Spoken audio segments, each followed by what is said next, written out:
Just like right. That plate's for your lobster tail and everything else.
And we stopped, and we're going.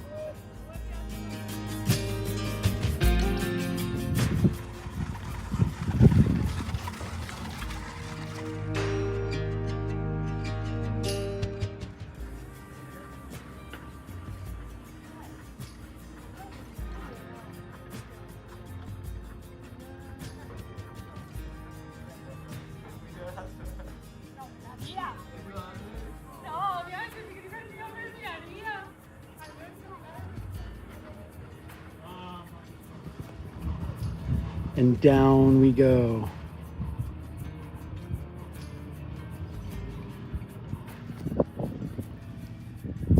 Well, that makes a lot of sense if you want to get supplies up to the top.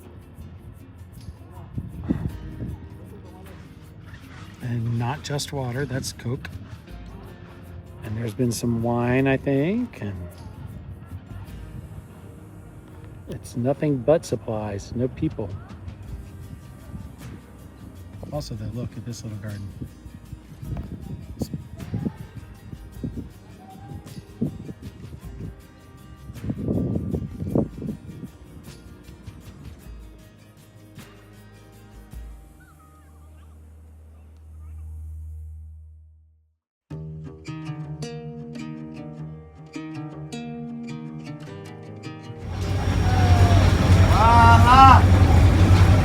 Thank you.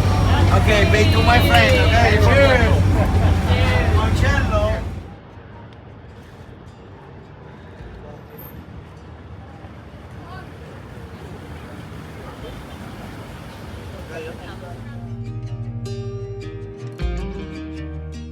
The next day.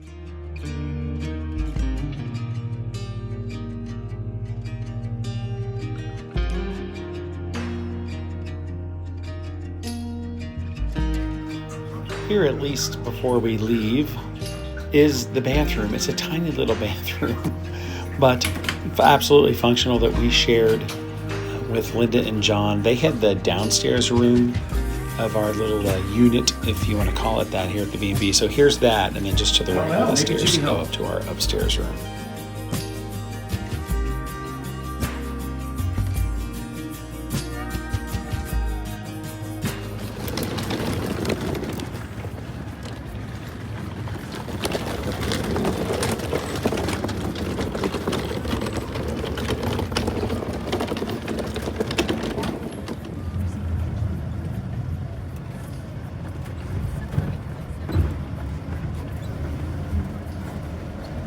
How are you?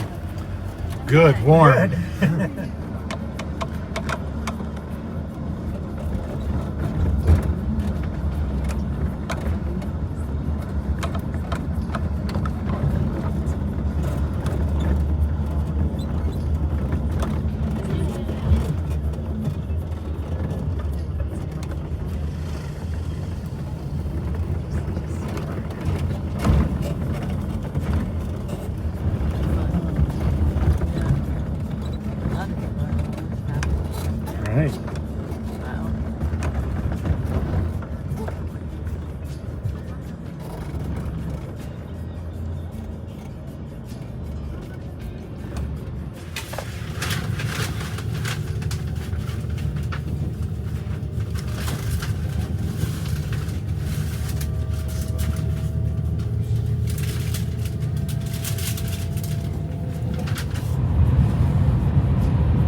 I need to interject just a little bit here. When we got to Rome, there were protests going on. Our cab driver that took us to the Naples train station had warned us that things were happening in Rome, and they sure were. So you're going to see there were roads were closed, there were police out everywhere, there was military out everywhere because there were protests all over the city. Indeed, in many cities in Italy that night. So we ended up just staying in our hotel and not going back into town to do anything. Traffic everywhere. Oh. Because they closed the street, capito? Yeah. For manifestation, close the street. Okay.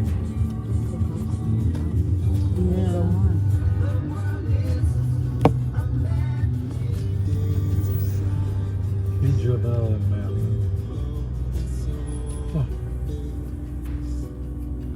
Here you'll see us see some police. It was pretty frantic. He was frantic because he just didn't think he could get us out of town. At one point suggesting that we go back to the train station and then take a train to the airport and catch a cab from the airport back to our hotel. But that resolved itself. He found a way. We did manage to see a few sights during our hectic cab drive, mostly after he had figured out where to go and calmed down a little bit.